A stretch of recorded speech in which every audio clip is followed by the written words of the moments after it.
안녕하세요. 키친랩 수업을 담당하게 된 국립부산과학관 원세린 강사입니다.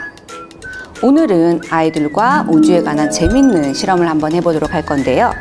이름하여 나사 앳 홈. 나사에서 홈스쿨링을 할 수 있도록 재밌는 실험을 만들었는데요. 오늘 저와 함께 해보도록 하겠습니다. 우주에 대한 재밌는 실험을 떠날 준비가 되셨나요? 자, 그럼 출발합니다.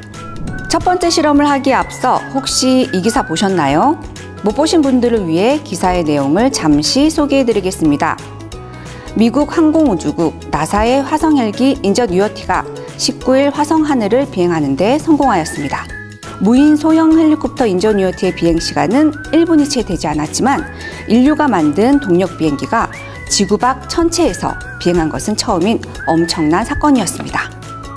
나사는 앞으로 더 많은 비행을 시도할 것이라고 밝혔고, 엔지니어들은 앞으로 어떻게 화성에서 인저 뉴어티를 더 높게 또 더 멀리 갈 수 있게 할 것인지를 연구할 것이라고 말했습니다.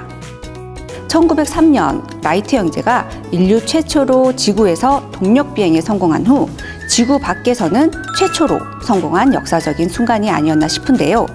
인저 뉴어티의 성공을 기원하며 1903년 당시 사용된 플라이어 1호기의 조각을 인저 뉴어티에 부착하기도 했다고 합니다. 인저 뉴어티의 시험 비행은 이륙 후 약 3m 높이까지 상승해 96도 돌았다가 정지 비행을 하고 착륙하는 방식으로 이루어졌습니다. 이륙부터 착륙까지 약 40초간 비행했다고 합니다. 화성 대기에서 헬기를 띄우는 일은 쉽지 않습니다.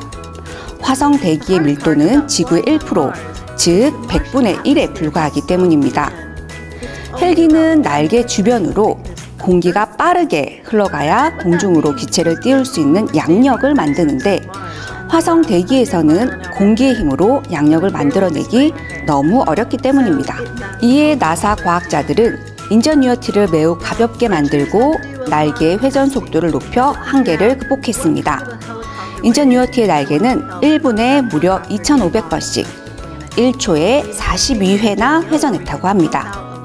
인저 뉴어티의 비행에 성공하면서 지구 밖 행성 탐사는 새로운 시대를 열게 된 것입니다. 그동안 나사는 지상을 이동하는 방식의 탐사차를 이용했습니다. 하지만 탐사차는 지형적 제약이 심했고 여러 지점을 탐사하는 것도 어려웠습니다. 이번 성공으로 지형적 제약을 받지 않고 화성을 관측할 수 있게 된 것입니다. 앞으로는 헬기로 행성을 둘러본 후 착륙지를 정할 수도 있고, 나중에 인간이 화성에 갈 때도 미리 활동 위치를 정할 수 있을 것으로 기대된다고 말했습니다. 자, 그럼 우리도 종이 헬리콥터로 실험을 한번 해볼까요? 나사의 엔지니어가 여러 가지 디자인 중에서 가장 적합한 디자인을 고른 것처럼 우리도 여러 가지 실험을 한번 해보도록 해요. 그 중에 가장 적합한 디자인이 어떤 것인지 한번 알아보도록 하겠습니다. 준비물이 필요합니다. 가위, 도안, 긴 리본, 테이프. 도안은 활동지를 출력하시면 됩니다. 같이 만들어 볼까요? 자, 실선은 자르는 선이고 점선은 접는 선입니다. A와 B는 반대로 접어주세요. 나머지 부분은 뒤로 접어주세요. 마지막엔 헬리콥터의 무게중심을 잡아줄 부분을 뒤로 접어주면 됩니다. 다 접었다면 성능을 한번 실험해 볼까요? 날개를 더 빠르게 혹은 더 느리게 하려면 어떻게 하면 좋을지 생각해 볼 수 있도록 해주세요. 그럼 우리가 생각한 게 맞는지 실험을 통해서 확인해 보세요. 가족끼리 어떤 디자인의 프로펠러가 더 많은 회전수를 내었는지 대회를 열어봐도 좋을 것 같습니다. 회전수를 측정하기 어려우시다면 핸드폰의 슬로우 모션이라든지 아니면 저희가 아까 보여드렸던 리본의 꼬인 수를 측정하셔도 좋습니다. 두 번째 실험입니다. 달의 표면을 멀리서 보면 마치 토끼가 떡방아를 찢는 것처럼 보여서 우리는 예로부터 달에는 옥토끼가 살고 있다고 했는데요. 그럼 달의 울퉁불퉁한 크레이터, 즉 달의 움푹 파인 구덩이 모양은 어떻게 해서 만들어진 것일까요? 두 번째 실험은 크레이터를 만들어 보고 달의 모양들은 어떻게 만들어졌을지, 또 오래전 달에는 어떤 일이 있었던 것인지 생각해보는 실험을 해보도록 하겠습니다. 준비물이 필요합니다.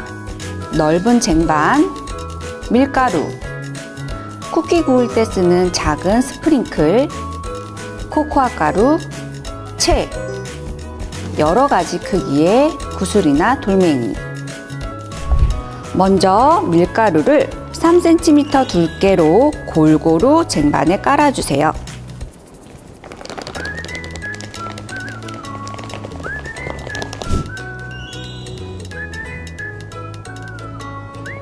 그 뒤에 스프링클을 뿌려주세요.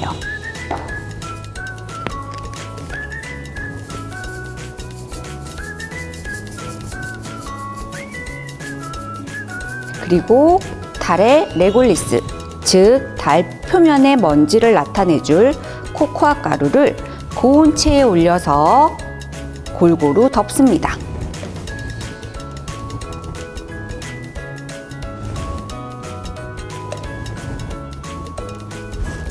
자, 달의 표면이 완성되었습니다.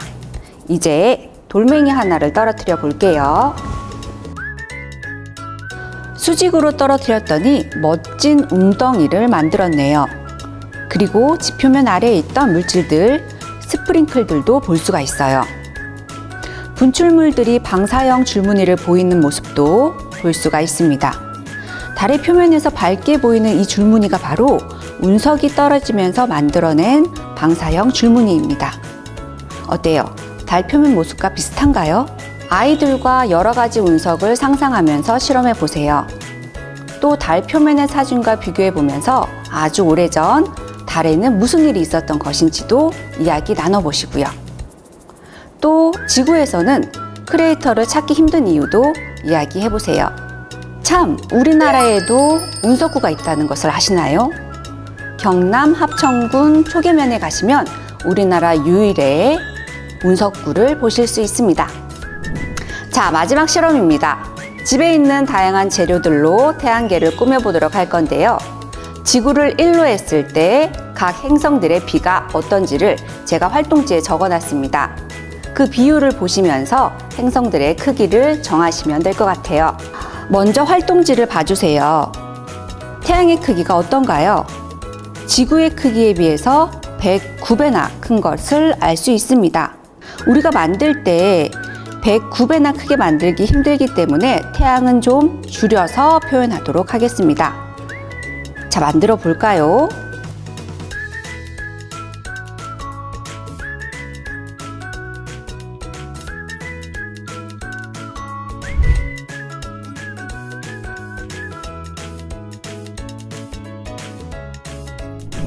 자, 저와 함께한 우주 실험 어떠셨나요? 나중에 아이들과 밤하늘을 바라보면서 재미있는 이야기를 나누시길 바랍니다. 자, 이상으로 온라인 키즈넷 원세린 강사였습니다. 감사합니다.